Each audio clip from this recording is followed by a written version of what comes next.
Saat di debat, Bapak bertanya soal bagaimana perasaan Pak Prabowo terkait batasan usia capres-cawapres. Kenapa sih Bapak masih nanyain itu? Kenapa nggak move on aja gitu Pak? Ini terdesak ini. Saya ada bekas ketua MK di sini. Boleh ya, saya minta ketua MK aja jawab ya. Kalau di Jepang itu, kalau budaya malunya terganggu, harakiri dia.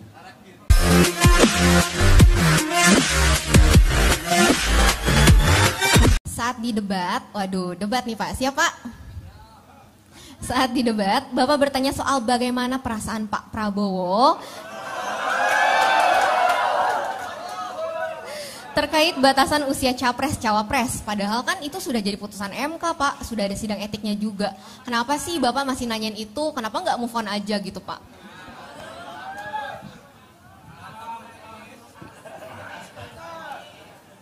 Ini terdesak ini.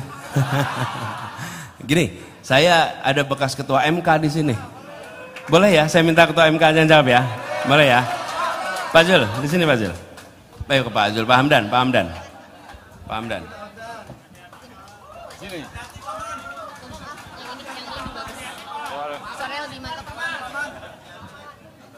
Kameranya di sebelah sana, Pak. Oh, sana ya.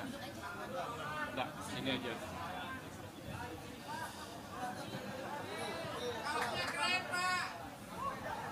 Jadi, apa tadi? Kenapa Pak Prabowo atau Pak Anies masih menanyakan? Kenapa soal itu? Iya. Jadi ini bukan persoalan move on, tidak move on. Tapi ini adalah persoalan bangsa dan persoalan negara. Kita itu tahun 2001 ada TAP MPR. TAP MPR 2001 itu mengenai etika berbangsa dan bernegara.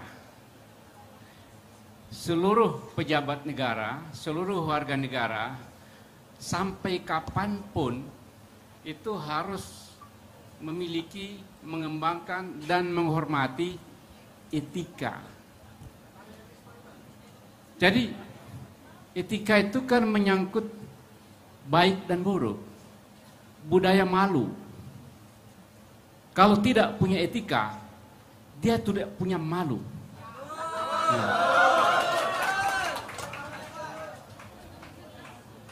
Kalau di Jepang itu, kalau budaya malunya terganggu, harakiri dia. Kalau orang Bugis Makassar, budaya siri. Siri Mapache, ini ada lagi nih. Jadi budaya itu yang memberikan dorongan kepada kita untuk selalu berbuat baik, berbakti kepada bangsa dan negara. Jadi etika harus menjadi pedoman dalam berperilaku, bukan saja hukum. Jadi kalau saya bahas tentang putusan pengadilan itu harus ada 3 dasarnya. Hukumnya benar, etiknya benar, penerimaan sosialnya benar. Legitimasi hukum, legitimasi etik, legitimasi sosial.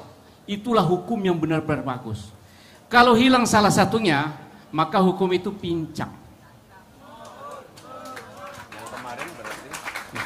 Yang kemarin itu ya jadi pincang. Karena itu, ini luar biasa nih. Kalau ada pelanggaran etik berat dalam suatu pengadilan, dalam suatu putusan pengadilan, menurut undang-undang ini, undang-undang kekuasaan kehakiman,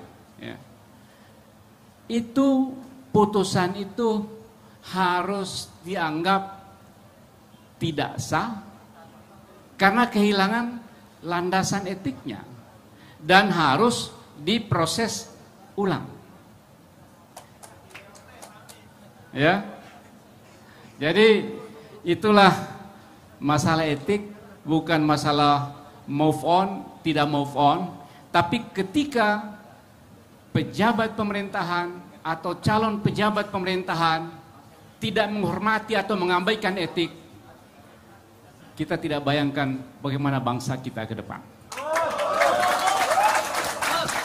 Terima kasih.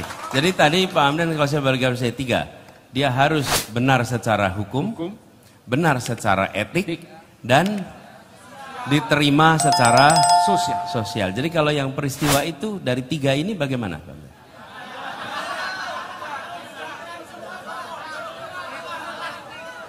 Hanya hukumnya saja, hukumnya sah putusannya, tidak bisa diganggu gugat. Tapi karena etiknya tidak terpenuhi, penolakan sosial terjadi hanya 1. Jadi bayangkan kalau ada 3 kakinya, tinggal 1, kepotong 2, runtuhlah negara hukum. Ini runtuh negara hukum. Hukum bisa ditekuk, ya. Hukumnya benar, tapi etikanya ada. Bisa terjadi, dan itu sering terjadi. Hukumnya benar, etikanya tidak ada, itu runtuh negara hukum. Jadi hukum itu bukan saja yang tertulis, bukan saja kata-kata, tapi ada yang lebih dasar, yang lebih dalam dari situ, yaitu etik. Karena etik yang membuat hukum itu memiliki kekuatan. Tanpa etik, hukum itu bisa lumpuh. Siap. Ini yang ngomong mantan ketua MK nih, ya, bukan ya soheh ya, soheh. Dan sekarang bawa Pak Hamdan, ini Prof Hamdan ini tulisannya ini negara hukum bukan negara kekuasaan. Mungkin balik Ban, biar saya bisa lihat Pak Hamdan. Biar saya bisa lihat. Nah tuh, ya.